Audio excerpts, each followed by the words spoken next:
Greetings, everybody, and thank you so much for joining us for our Prevention Speaks web chat with author Susan Freinkel, author of Plastic, A Toxic Love Story.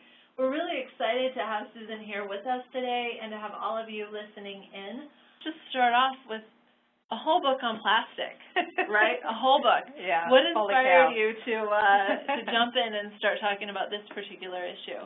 I live in San Francisco, and at the time that I started thinking about this book, there was a lot of discussion about plastic bag. There was debate over plastic bags. There was some talk about chemicals in plastics. But I'm a journalist, and I was looking for a book topic, and I was looking to write. I had written a book about a very small topic previously, and I was looking to expand that. And I'd always admired Fast Food Nation because I felt like he took this thing that was, invisible but omnipresent and showed how much it had affected modern life. And it occurred to me one day that plastics was a similar kind of story. It was something that was just everywhere that we look, everywhere that we live, and really, really makes a difference in the fabric of our lives and sort of fundamentally changed the fabric of our lives. Excellent. So were you surprised that you could fill a whole book, or? I could have written, not that I would want to, but I could have written 2 or 3 books. I mean, I only really scratched the surface. There are a lot of things I never even looked at in plastics. It is the transformational material of the 20th century, of modernity. So, no, I wasn't surprised. Okay. Wow. Excellent. Because I think I was a little bit surprised to pick it up and really find so many stories. Yeah. And I love the device that you used throughout where you picked like some pivotal items to tell the story around that and how things had changed. So how long did it take you to research the book, and how many different locations did you visit? I spent about 3 years working on the book, which in book life is actually fairly short. And I traveled a lot. I went to China to follow the production chain of a Frisbee. I went to the Gulf Coast of Texas to visit a polyethylene plant. I looked at recycling plants in China as well. I went to plastics conferences in Wisconsin, also again in Texas, a recycling conference. I went to Leominster, Massachusetts, which was like the cradle of early plastics, and where the celluloid industry, one of the first commercial plastics, took off. And there used to be there a National Plastics Museum. The museum, sadly, is now defunct. It doesn't exist anymore. I don't know, a fair number of places. Wow, very cool. Yeah. So kind of everywhere.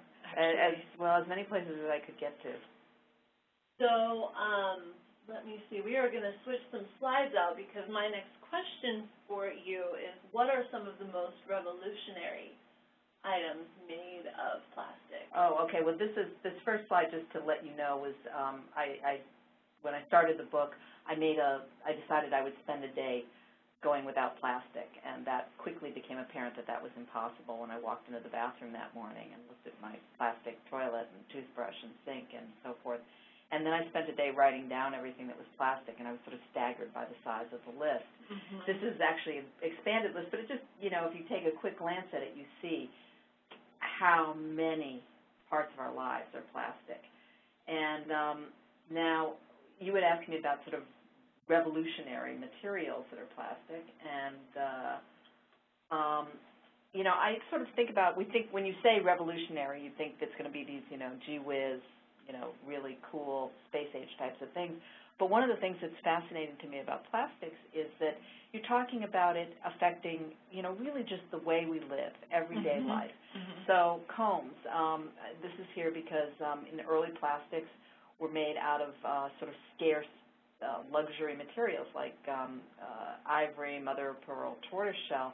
And when plastics came along, they replaced that. They could imitate those materials, and they could replace them in things like combs, which was a really profound change. I mean, it meant that things that had been costly and really only available to wealthy people, you could now get facsimiles of those even if you weren't rich.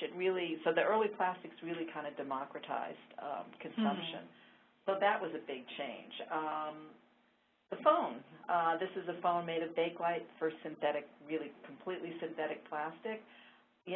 imagine, I guess you could make a phone out of wood, but you'd be hard-pressed, you know, and again, plastics are they also became the basis for the electrical industry. Bakelite, the plastic that phone was made of, is also a big electrical insulator, and it really allowed the country to wire up.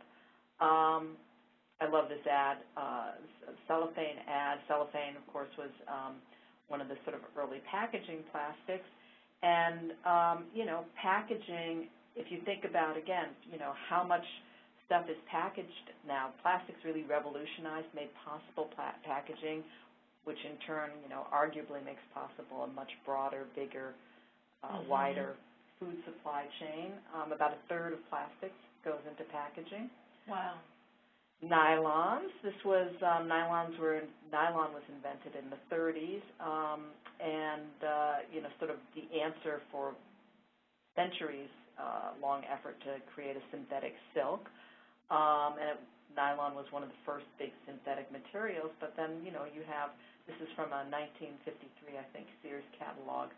All of these new synthetic fabrics, which, you know, made possible wash and wear fabrics. And, you know, we continue to have synthetic fabrics, you know, whether it's Gore-Tex or lots of different things. You end up with, you know, spacesuits, which a lot of synthetic fabrics went into spacesuits. Records, vinyl LPs. I don't know if people are old enough to remember them, but I do. They're back in, they're back, right? They're cool again. That's the way to go. You know, the first vinyl LP, the vinyl was used to replace sort of fragile shellac on albums. That discovery or that, you know, advance was made in the 30s, although the first vinyl LP didn't come out until after World War II. But, you know, recorded music. So, you know, now you get it on tape, then you have it on CDs, and, of course, I'm not even talking about film, the film industry, which would not exist but for plastic. Plastics revolutionized medicine. This is one of the first kidney dialysis machines. It was made by a guy named Willem Koff, who put it together in Nazi-occupied Holland, and he used cellophane as one of the filters. And, you know, we'll come back to the issue of medicine, but plastics really, really revolutionized medicine. So, very cool. Yeah. So are we jumping ahead, or are we we ready could jump for ahead. questions? We can jump ahead to medicine. So, yeah, how have plastics affected healthcare in terms of, I'm thinking about the blood banks, and then there's this interesting quandary that you talk about in the book of some plastic additives that are problematic in terms of some health effects, but also have this amazing side effect of preserving blood. So can you tell us a little bit about that story? Well, so, I mean, you couldn't, let me just go back for a minute and say you could not have medicine without plastic, which is, of course, you know, a point the plastics industry repeats ad nauseum. You know, when I spent time in hospitals, I suddenly realized I was in the most plastic environment I could imagine, besides maybe a preschool. Plastics, you know, from the most mundane things, bedpans, Band-Aids, to, you know, very sophisticated machinery. One of the devices that I talk about is the blood bag, which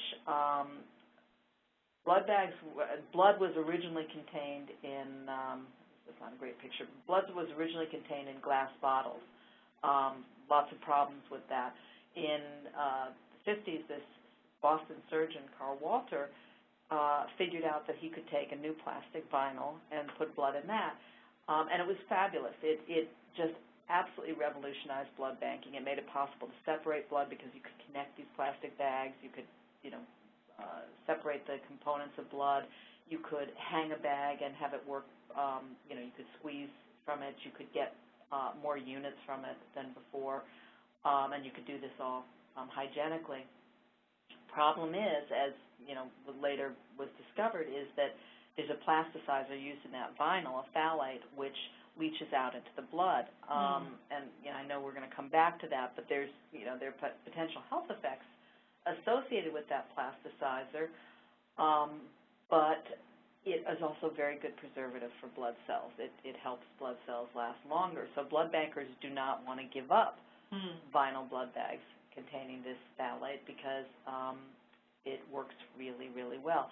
And that's kind of one of the stories with plastics. That's, sort of one of the themes of our plastic life is that with many of the benefits that plastics bring comes these, problems and these dark sides, and we have not managed those two very well or figured out how to exploit the benefits without getting the downsides. Very interesting. Yeah. So what were some of the early warning signs that plastics had some of these problematic attributes, and was that mostly in the medical field or?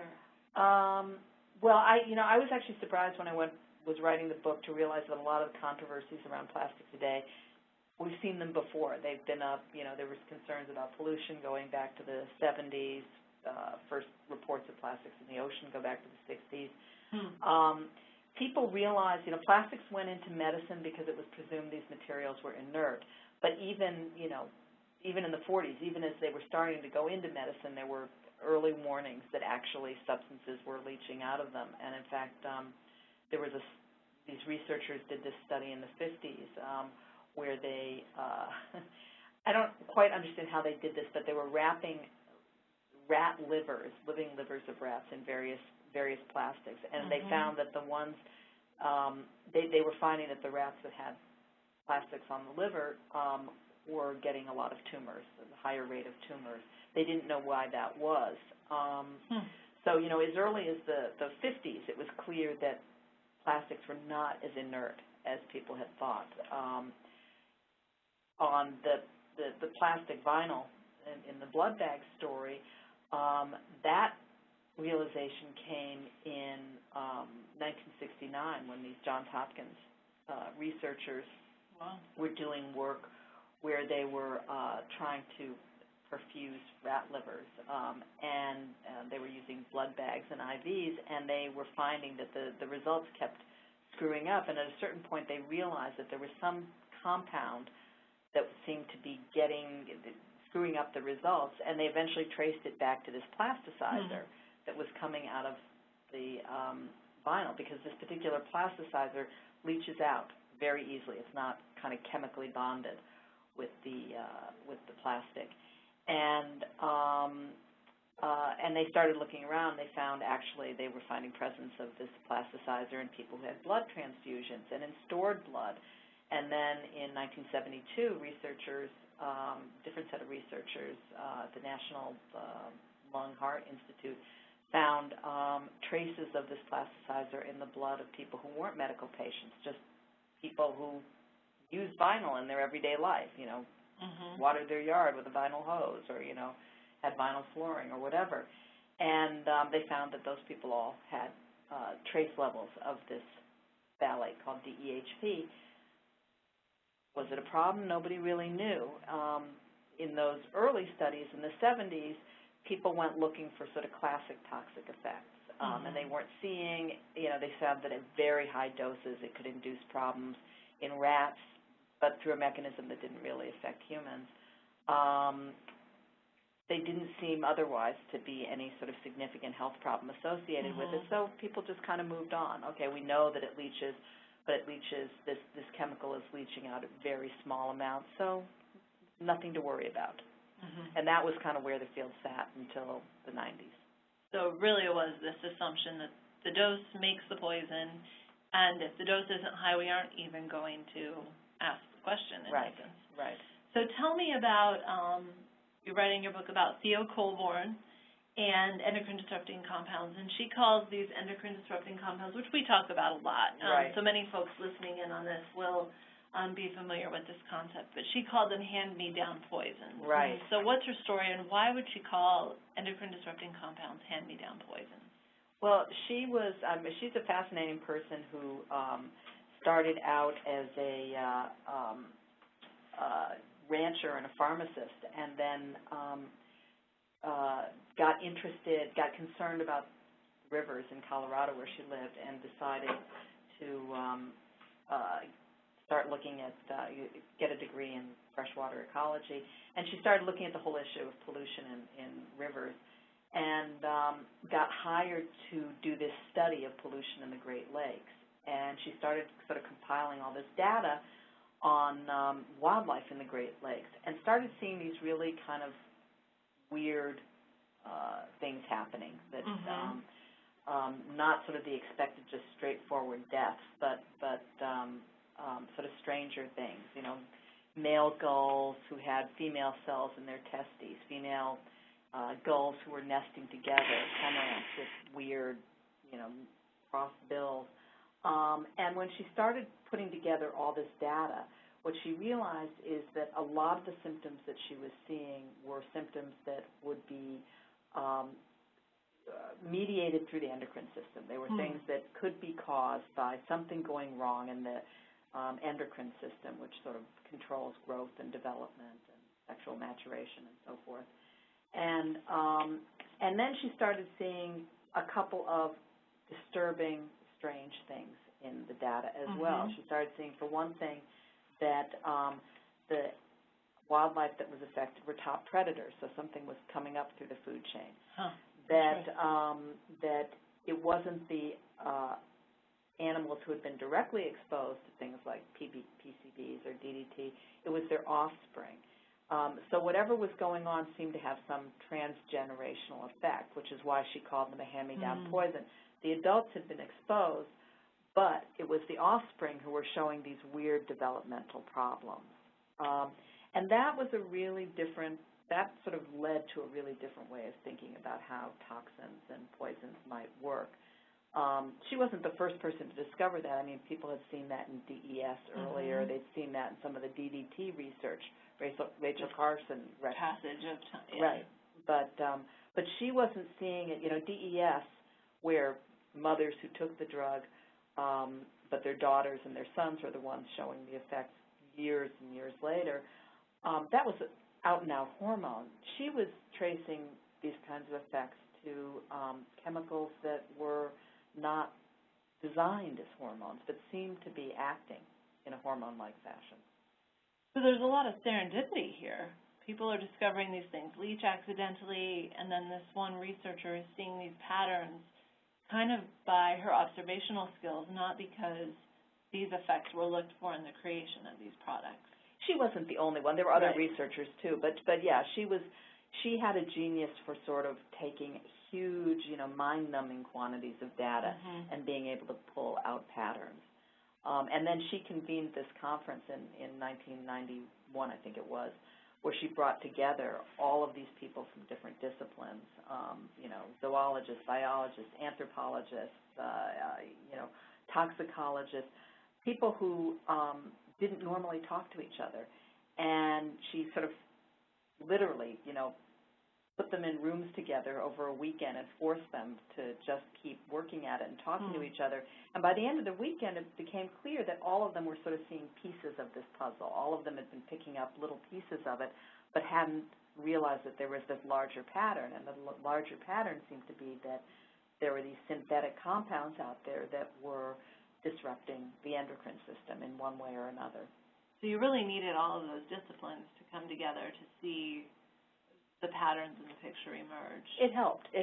And they were the ones who sort of then called this phenomenon endocrine disruption. Fascinating. So endocrine disruptors can challenge logic and behave in these kind of astounding and paradoxical ways. So can you describe some of the endocrine disruptors that we might hear about a lot and how they might behave in ways that have challenged assumptions about chemical toxicity? And while we're setting up, I'm going to move the phone and have you move that up and over your head so it's in front of us, just so that folks can maybe hear us a little bit better. Okay. So they're all watching us rejigger our organization here. So tell us a little bit about endocrine disruptors, and I can toggle us through. Okay. Well, let's. You know, endocrine disruptors. Let me sort of talk generally about them.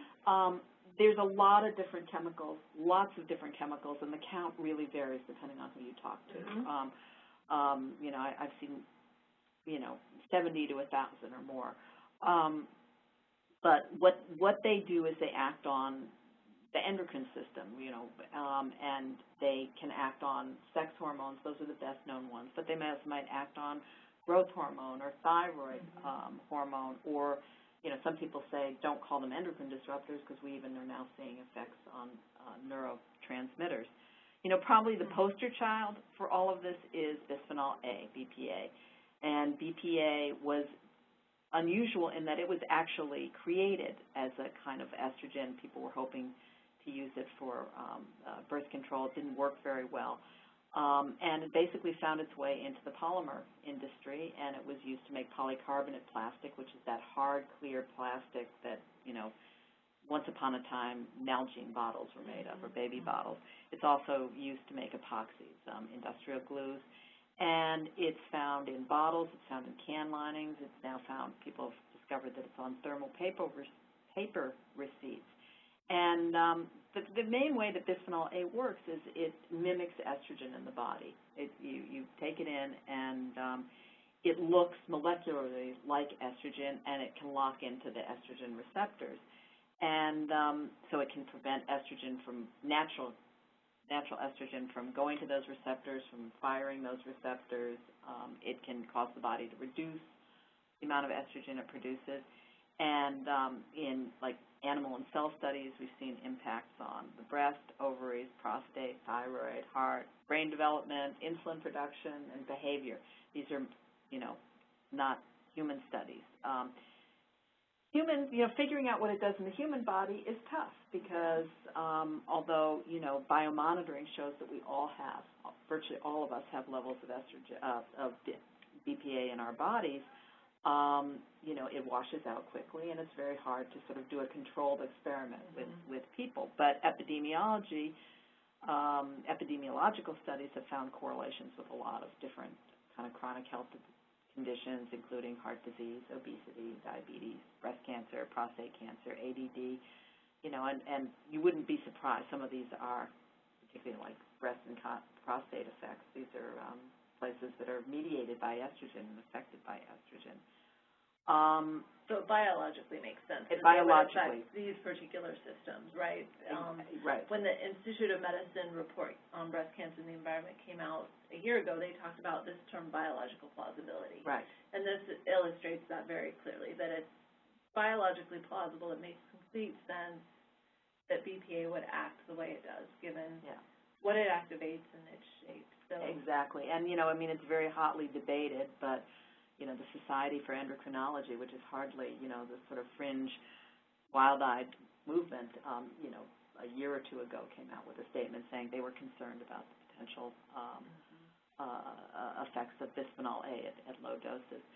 The one that I write about more in my book are phthalates. And phthalates are sort of a family of chemicals that are used really widely. They're used as plasticizers, they're used as lubricants, they're used as solvents. You find them in inks, you find them in dyes.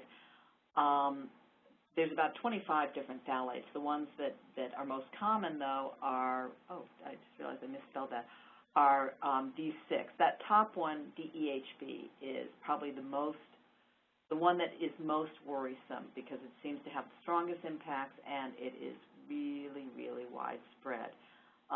Mainly as a plasticizer for PVC, and that's just, these are very partial lists of things.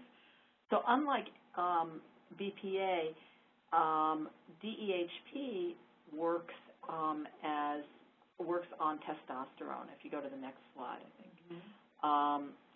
It, again, it interferes with the way testosterone is produced. It interferes with the way that testosterone connects to cells.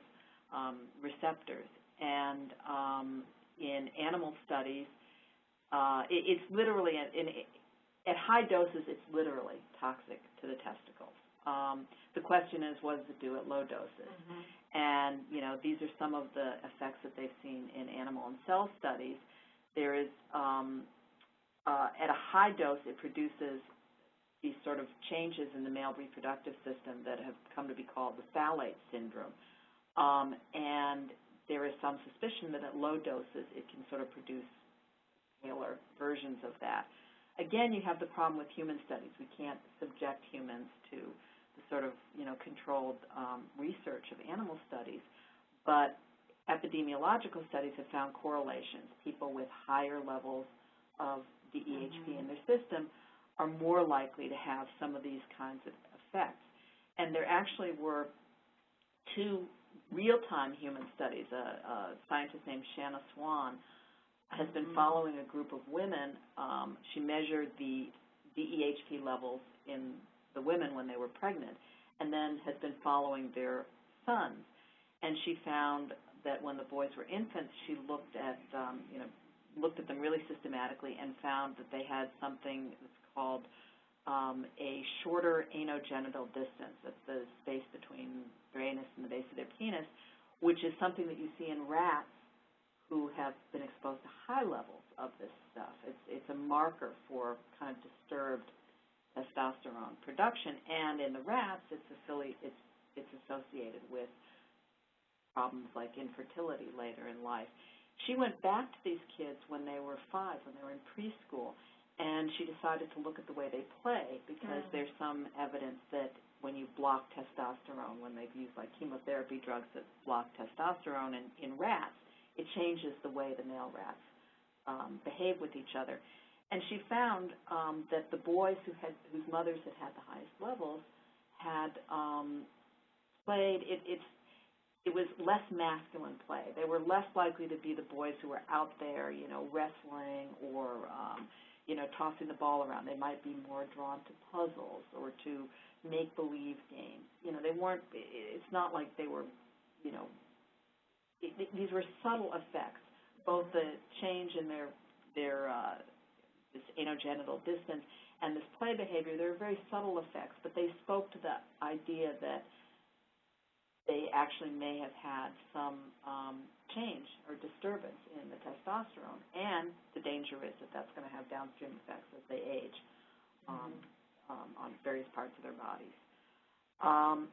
So there's a lot of controversy about these endocrine disruptors, and part of the controversy is that the classic toxicology tenet is that, the more you're exposed to something, the more likely it's going to cause harm. The dose makes the poison. These chemicals don't act that way. These chemicals seem to have effects at very, very low doses, and they seem to have effects at in a different way than classic chemicals. So this is basically those things that say monotonic curves. That's sort of the classic way a chemical or a toxin works. You start out really small, and as the dose goes up, you see a bigger effect. These non-monotonic curves are what are throwing a lot of scientists off because, here you've got sort of the highest effects perhaps at very low doses, or you see the strongest effects at very low doses. You could start out seeing an effect at a very low dose, and then you go to a high dose and nothing happens, which is, in fact, there was just a paper published on DEHP, which was what they actually saw, that, tiny amounts seem to have impact on testosterone, and the big amounts didn't. That's not the way toxicology is supposed to work. That's the way hormones work, though. And the people, some of the people who have been doing the work on BPA and DEHP and other endocrine disruptors say this makes a lot of sense if you think about these as being hormones. Because our bodies on hormones are working at small amounts. Very small amounts. Making the profound kinds of changes we see at puberty or as the breast prepares to lactate during pregnancy, right? Exactly. It's not big amounts that make that cascade of events. It's very small amounts, and and what they also are finding is it's small amounts at certain critical points of development. So if a fetus is exposed to BPA, this is what rat studies, for instance, show that during particular critical windows of development, just 1 or 2 days can make a difference on whether it's going to affect how a cell develops down the line. If you miss that 2-day period, you may not see any effect whatsoever. Maybe the same dose, but it may not have any effect because the cellular changes have already taken place. So that can make it hard to test for some of these effects, right? Because they're used to, in toxicology, testing at high levels and inferring, that if you test here, here, and here, and I'm so glad we have the video, you've got a straight line. But if that straight line continued like this and you haven't measured down here, you don't see that non-monotonic curve, right? You don't see that there's also a high effect happening over here. and you have to kind of know what timing you want to focus on in the prenatal period or prepubertal period to know when it matters. And what complicates it even further is you don't necessarily know all the endpoints that you're looking for. So, you know, the timing that is going to make a difference, say, in, you know, how, I'm not a scientist, but how, you know, one system is developing may be different than the timing that is involved in another system. And because these act like hormones, because these, you know, affect so many systems in the body, it's very hard to establish, you know, which one are you looking at? And that's one of the reasons. I mean, there's been a lot of debate over whether, you know, whether concerns about these chemicals are warranted. It's very, very hard to establish, you know, what you are looking at that would show, say, it has a metabolic effect might be a different period of development than what you're looking at to show that it is going to affect infertility, say, or, you know, breast cell development. The risk complexity, which fascinates all of us here, actually a lot as we watch the science evolve. So how do you think that these uncertainties play into policy debates and how industry behaves with regard to these endocrine disrupting compounds? Well, the uncertainty has, you know, I think been something that industry has exploited. I mean, there is, let me be clear, there is true scientific debate over just what these compounds mean. There are, you know, there are independent scientists who have looked at BPA and have looked at the rat model, say, and then, you know, they've tried to apply that in primates and haven't seen the same results. And so there's genuine uncertainty here. But industry has used that uncertainty to argue that these chemicals are safe. One of the things that's sort of a classic tactic, I think, that the American Chemistry Council has used is they attack each individual study. They attack the epidemiological studies and say, well, you know, just because it shows there's a correlation between maternal levels, mother's levels of BPA and, you know, obesity in somebody, that's not proven cause and effect, and it's not. They're right. But that's kind of the gold standard for looking and discerning public health problems. So they sort of nitpicked the studies, and that also then obscures the fact that you have an emerging big picture going on. You know, so you can nitpick an individual study. Every study is going to have a set of methodological limitations. But when you talk about the Endocrine Society coming to a conclusion that there are concerns about BPA, that happens when they look at the whole body of literature, right? And if you have controlled animal studies suggesting an issue and human epidemiological studies suggesting a correlation, you've kind of built a pretty strong foundation for concern. You've built a strong foundation for concern. You haven't connected all the dots. And, you know, everybody agrees the dots need to be connected. But it does build a strong basis for concern. That was the way the case was made against cigarettes. You started with, you know, cell studies and animal studies and epidemiological studies, and it took 40 years to actually sort of finally create the full picture of how exposure to cigarette smoke leads to lung cancer. And all along the way, the cigarette industry, big tobacco, was saying, you know, nitpicking and pulling apart and you know, picking at the larger picture. And, you know, that strategy people have called, and the industry itself acknowledged that they were, in industry memos, tobacco industry acknowledged that they were using a deliberate strategy of manufacturing doubt. And I think the chemical industry has played that same strategy in dealing with the debate over some of these chemicals. You have questions you want to answer in the science, but industry has maybe exaggerated some of those uncertainties or questions to their... They've exaggerated them. I mean, it gets very complex because, you know, you get issues like what kind of rat model are you using? There are more estrogen-sensitive rats and less estrogen-sensitive rats. You get questions about the size of the studies. Independent researchers don't have the money to mount huge studies. And then you have these big weight of evidence studies, which tend to have larger numbers and have often had smaller, have not had the same results as the sort of, have seemed to exonerate some of these chemicals, but, are usually done by industry. There was one study that looked at, this was several years ago, but they looked at all the BPA studies and found that, of the something like 119 studies on BPA, 11 showed that, suggested that the compound was safe, and all of those were industry funded. There are a lot of methodological differences in how to do that, and again, there's reasonable and scientifically valid reasons for differences, but there is also sort of patterns in how the independent research tends to show there's cause for concern, and the industry-funded research tends to get a different answer. That makes it difficult for policies and markets to know how to respond to that body of research. Yeah. So, and you're not going to get certainty. I mean, that's the problem, is that we're not going to get certainty on these issues. The question is, when have you seen enough cause for concern that you want to take action?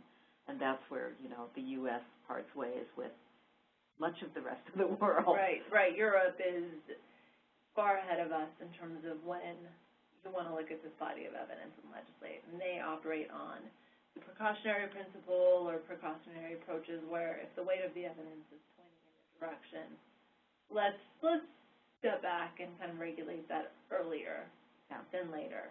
And they're having challenges implementing that. They are. But, the other part of it in Europe is that the onus is on the manufacturers to prove that a given chemical is safe.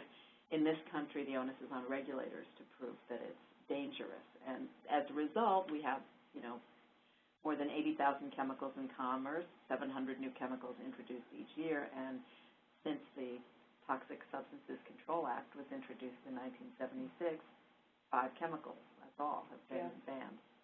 And I always ask people to think about what you were doing in 1976, because as we talked about, the science has evolved quite dramatically in that 36 or so years. So we're not regulating on the basis of some of the newest science. No, I mean, the EPA is still not really testing for endocrine effects. There's still debate over how to do that, and so we haven't kept pace with the science. So we'd love to see that happen. So let me just do a quick time check here. We are at about 4:40 Pacific time. So let's do 2 more questions and then open it up for this audience to ask us some questions. We're going to jump ahead a little bit. You talk about the social costs of plastic in your book, and you quote someone describing why plastic should be a high-value material.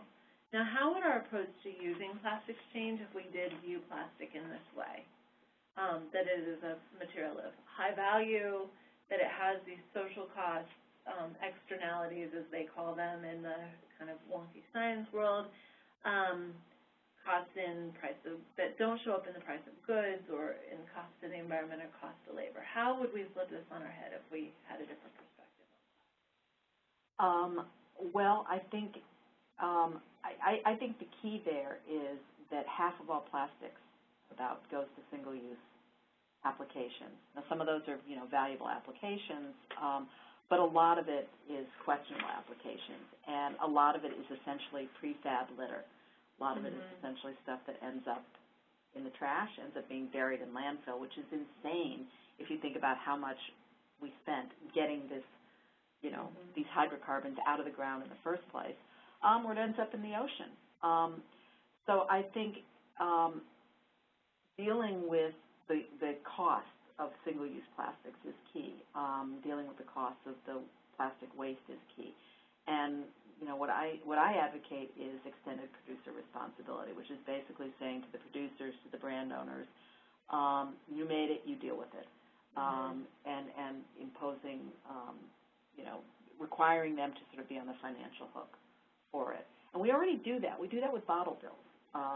Basically, in a state like California that has a bottle bill, you know, we pay an extra nickel for bottles, and Coca-Cola or Pepsi or whoever the brand owner is also pays money to take them back and recycle them. And, you know, you see that it works because in states that have bottle bills, the recycling rates are much higher and the litter rates are way lower. In Europe, again, most countries in Europe have extended producer responsibility laws around packaging. Germany, notably, has the Green Dot Law, which was the first of these, that basically required brand owners and manufacturers to pay into funds that would take care of taking back trash or, you know, paying for ways of getting it back and disposing of it. And as a result, they have much, much higher recycling rates and, you know, also much less litter. So I think that's, you know, that's the major way of doing it, because it's the single-use stuff where you really are defying the notion that this is valuable, high-value material. So I think about these bottle bills and these take-backs, and I remember being a really little kid, and Coca-Cola would come in these glass bottles. And I remember my uncle, who was about 16 years older than me, being able to take those back to get the cash back. Yeah. Right. So we did that every week. We would take our soda bottles back to the grocery store. But, you know, the beverage companies have fought bottle bills tooth and nail. So we had 10 states. Delaware just dropped theirs, so now there's only 9 states that have bottle bills, which is insane. It's insane. And it would seem that these companies could take these bottles back, and it actually becomes a source of income for them. So it's not necessarily that they lose massive amounts of money to be able to do it. Well, but they have to pay for it. I mean, and you know, I know it's a funny thing because you get very mushy answers when you ask beverage companies why they don't support bottle bills. They say, well, we don't want to be singled out. Why should we be singled out? And they're right. I mean, bottles aren't the only source of trash. It would be great if, you know, chip bags of every kind of packaging had some sort of EPR associated with it. And then you would have sort of a nice fund for really getting recycling going, because right now the recycling infrastructure in this country is pretty lousy, and we recycle less than 10% of all plastic. We're very lucky here in the Bay Area because we have, what's the, company that does our recycling, we have the highest rate of reuse in this area in the whole country, right? We have a high rate. I don't know if it's the highest in the country, but, you know, San Francisco has a zero waste policy. So that policy enacted by the city, you know, sort of is a goad to keep improving recovery and recycling. I certainly notice the difference when I go from here to my hometown in Kansas. But it's a lot harder, and they do have curbside, luckily, but it's a lot more work to separate stuff out and have the right system. I was in Texas, and there recycling, you know, so you have to take it to a recycling place, and I talked to a woman who was fighting for a bottle bill there, and she said she had to drive 15 minutes to take her stuff to a recycling center, which is really wacky because, you know, how much gas are you using so that you can go and recycle your bottles? I mean, it just, you know, it was great that she was doing it, but it doesn't make sense on a sort of broad policy basis. Right, right. So before we open to questions and how folks are doing on the sound, if folks are listening in and either looking for where to start reducing their use of plastics, especially single-use ones as you talk about, or maybe we have I think we have some pretty savvy people on the phone, but they're looking at, what's the one thing that they can sell to their friends and family? Where would you say to start making some of those? What's the lowest hanging fruit? Well, the lowest hanging fruit is plastic bags. I mean, there's a reason why there's been so much fight over bags, because it's just, it really is an unnecessary thing. It's you know, this ubiquitous consumer item. We consume billions of them, and, you know, it's really easy to replace. And in San Francisco, we did the bag ban in 2007. We just modified it to put a 10-cent fee on paper bags, and I'm really seeing the difference in stores. So that's low-hanging fruit, you know, bringing your own coffee cup, not taking straws, which is harder than you would think, but that's true. Yeah. It is true. People look at you like you're a little crazy when you say, I don't want the straw. Well, it's really hard to stop them. I mean, a lot of times it comes before you get a chance to say, no. But those kinds of things, looking at around foodware, that's an easy one. Then it starts to get a little tougher, looking at remembering to, buying in bulk, trying to buy in bulk, and bringing your own bags or your own containers to buy in bulk. And, from there it starts to get tougher. I'm not hardcore. There are people who are much more hardcore who make their own shampoo and soap and deodorant, and I don't do that, but those are things you can do. Right. We've lived without plastic for a long time. It's in my own lifetime that it has become just so pervasive.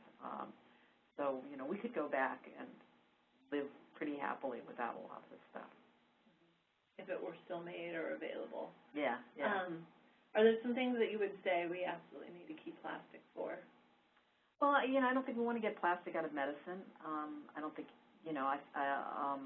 and there are single-use plastics in medicine that make sense, like disposable syringes. Plastics are really important in transportation if we want to have lighter weight cars and airplanes. We need plastic. I like my plastic glasses. I don't have a problem with synthetic fibers. I actually think they're, a lot of them are good because, we don't want to be growing. Cotton is not a great product, not a great crop. Plastics in durable applications are great materials. I think my last slide is, no, this that's is my not. example. This is my example of one of the world's worst kinds of packaging. And I love it because Jon Stewart said this is like for people who love bananas but hate the biodegradability of the skin. But goes past this. Yeah, this is I always talk about this. I wrote about this in the book. This is a bridge that was built by this company that has figured out how to take milk jugs and car bumpers, smush them together, and make these incredibly tough, like I-beams and 2x4s, I guess, or whatever. And, this is a bridge that's strong enough to hold an M1 Abrams tank. In those kinds of applications, plastics are fantastic. It's going to last. That thing is going to be there for a really long time, and it's not going to corrode. It's not going to need to be treated with any sort of chemical. And that's a reuse of... Yeah, and that's a reuse. And, some people would look at that and say it's downcycling, but, I don't think so. I think that's going to be there a long time. So there are creative ways we can close the loop on these single uses where we extract, use, and then just throw it out. Right. Where we can find a new use for it or get it back in the same cycle where right, it was. Right. I think I don't think everything has to be a neatly closed loop exactly back to where it is. That's not realistic. It's not possible with some plastics. But if you can put them into durable uses like this, or put them into new uses that can, have a longer lifespan than just one or two uses, that's great too. So it kind of is reduce, reuse, recycle, but on a grander scale than what we think about one-on-one, right? Yeah. We want to reduce, like, the single plastic bags and maybe, like, our plastic bottles, but then we can reuse those plastics in different sources and close some loops in creative ways. Yeah. I forgot plastic water bottles. That's definitely something you can get rid of. So it looks like we have a couple of questions coming in, and we have about 10 minutes left. So if folks want to start chatting some questions our way, I'm scooting closer to the computer so I can see them. And I have a feeling people are going to ask us some hard questions. Yeah, so we'll see what we can do here. Okay. So as someone who works in retail, how can we find truly safe products, especially those marketed safe, for instance, as BPA-free, whereas they may have something else in them and we don't know what that is. Yeah. So I'll talk to that one a little bit because that's with our Cans Not Cancer project here. We've been working on that a lot, where we want to see BPA in food cans replaced with something safer. Well, we know that some companies are starting to make moves toward that, and certainly Eden Foods is using oleoresin, which is a plant-based material.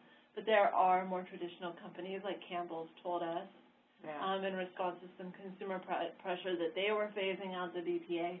But they're not telling us what they're replacing it with. So if we don't know what it is, we really can't analyze whether it is safer or not. And so when we pass policies, like there's the BPA Act, which was the Ban Poisonous Additives Act, that in the House, in the Senate that is winding down in the next couple of months, called for the determination that alternatives being used to replace BPA were safe and not endocrine disruptors, et cetera, et cetera. In the Senate, that same bill was only applicable to infant and toddler food items, but of course, infants and toddlers eat things like canned foods that adults eat too.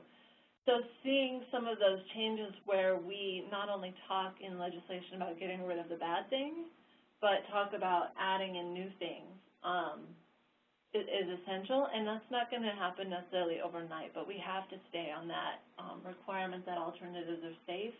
And going back to what we talked about earlier, pass comprehensive chemicals policy reform that really ensures that any chemicals that are in our stream, our industrial stream, are actually safer. Yeah, I mean, this is the one issue that I just think people can't shop their way out of. And we can't.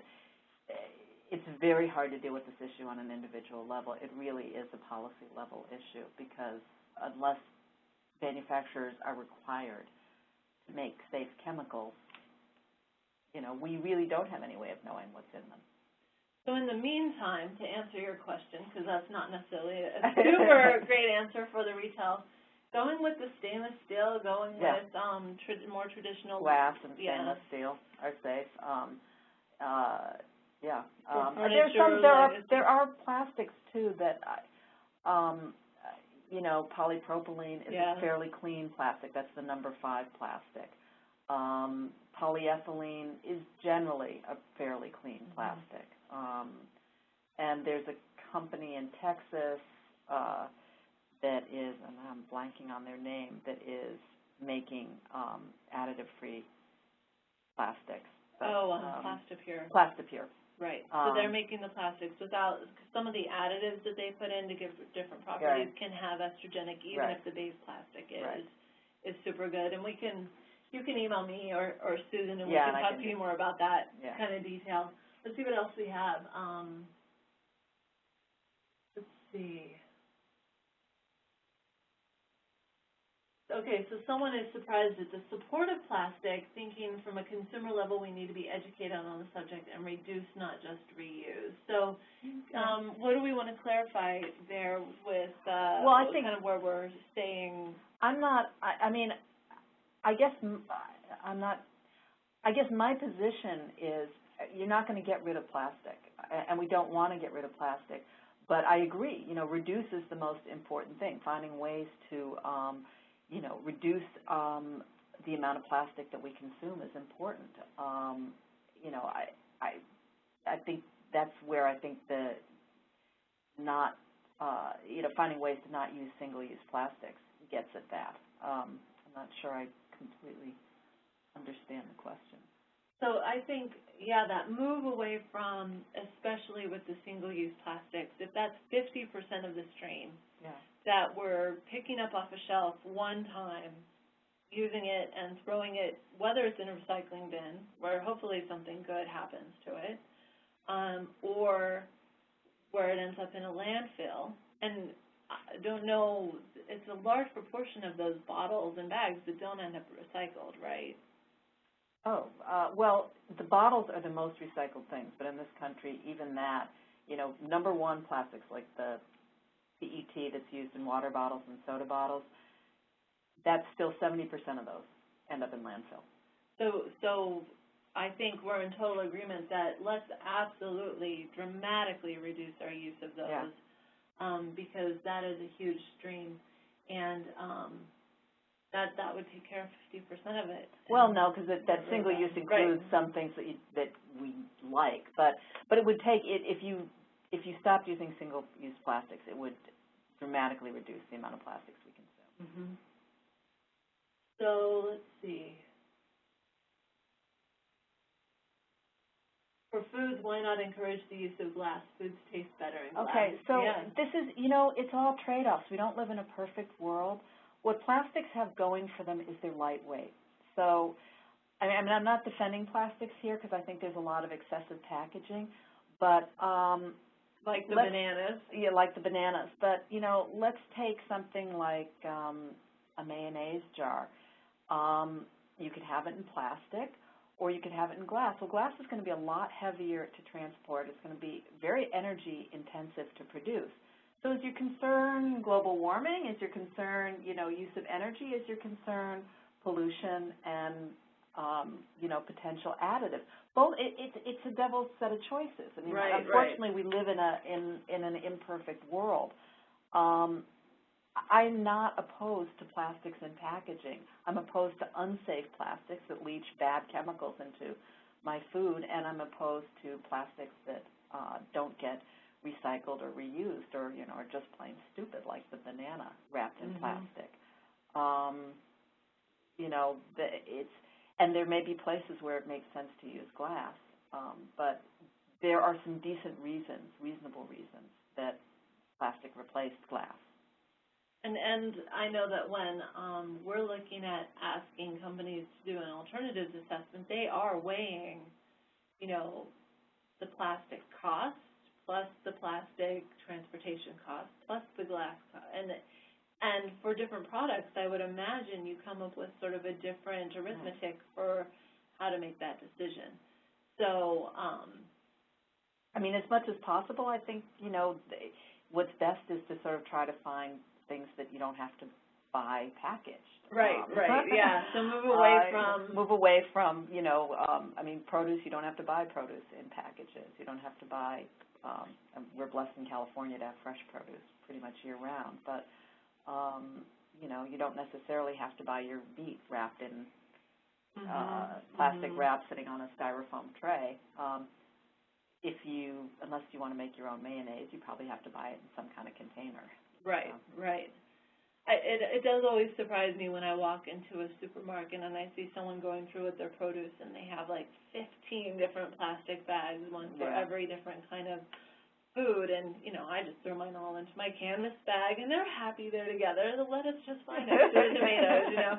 They don't fight. So there are some definite smart choices to make there. I mean, I think the problem, you know, I think what ends up happening, I came out of working on the book feeling like we don't live in a perfect world. We are continually confronted with trade-offs, so we have to just be conscious and mindful when we are acting as consumers and think about what the trade-offs are, which trade-off we want to make. And I do think that advocates and consumers have a role to play in holding companies accountable for choosing the alternatives that really are the smartest for our environment in all of those ranges of outcomes. Absolutely. Because that moves forward the innovation that does fix plastics that have bad additives or that can't be recycled, or that transportation costs are extreme. Yeah. Right? They used to bottle sodas locally because it was expensive to, well, maybe that's an alternative that can be considered, right? Yeah. And we don't have to transport them across the whole country. Right. So there's a lot of creative thinking that us as consumers, I think, can shape the movement. This is a great question. Is there a way for these chemicals to be eliminated or reduced in the body once they're already there? So some chemicals stay in the body for a long time, but many, phthalates and BPA, but you guys did the study showing that 3 days of plastic-free eating dramatically reduced people's. If you really reduce the amount of food that comes into contact with plastic, it dramatically reduced phthalate and BPA levels. We worked with our colleagues at the Silent Spring Institute, and we had this amazing caterer at Greenheart Foods who prepared 3 days of foods for our families, 5 families that agreed to participate. And they were all families of 4 with kids, so we thought in adults and grown-up and kids, where they did have yogurt and polypropylene. We knew that wasn't going to have DHP. Right. And otherwise, all of their food was home-prepared from fresh grains and vegetables and whatever, packaged in glass containers, and we measured their BPA and phthalate levels before they did that, and then they flushed for about 48 hours. We measured it during that special diet, and then after, and we saw a perfect V for BPA, which was about a 66% drop on average, and 75% for the families with the highest levels, and then DEHP was about a 50% drop. Yeah. And it was harder to figure out where the DEHP was coming from, but it's probably further upstream in food processing. Yeah. Was our suspicion. So you really can get those out of your body pretty quickly because their natural way of leaving is BPA is probably gone in 12 to 18 hours for most of us, and phthalates are about double that. So those are chemicals where we really can see a dramatic change, and where if you think about policies that would change that, because not everybody can pop to the grocery store and buy what we can buy. If they only have a convenience food store in their neighborhood, or most of their foods that are easily available are packaged, they're not going to have that possibility. I mean, the FDA does a bad job of regulating chemical additives in food packaging. That's another area where policy change is really badly needed. We need to move that regulation and that testing into this 21st century so that we see those things change across the board, because some of us can kind of avoid that, but not everyone. So I think we'll do one more question. This is a great one. Do we know of any efforts in the healthcare industry to reduce chemical exposure from plastics, and I would think also plastic additives among patients? So we know that kids in the NICU, infants in the NICU, have really high levels of BPA, and the DHP and PVC and syringes are issues. Well, there's been a group that's been working on this for actually longer than several years, called Healthcare Without Harm, really trying to push hospitals to get PVC vinyl out of healthcare. And Kaiser, just in the last year, announced that they were going completely vinyl-free, and have successfully done that. Everything from small things to the flooring or the wallpaper, the medical devices. There's an effort to do it. The problem is that in some cases substitutes don't always exist. So for instance, I talked about the blood bag. Blood bankers do not want to give up vinyl blood bags. But a growing number of hospitals are looking at this issue and trying to do it. And really the issue is, whether they can find substitutes and whether they can find affordable substitutes, which aren't always available. Yeah. Well, so I think we're out of time. I want to wrap. I want to thank you so much for coming all the Thank way you. to our offices to be here for this, and for writing your really fabulous book. Folks who are on the line who haven't read it, it really is a very entertaining and fascinating read, so jump in there and get it. So we'll be announcing further Prevention Speaks web chats in the future with additional authors, as well as trainings that we do on what the Breast Cancer Fund does and the science behind it. So thank you again. Thank you. All right. Thanks. Take care. Bye-bye.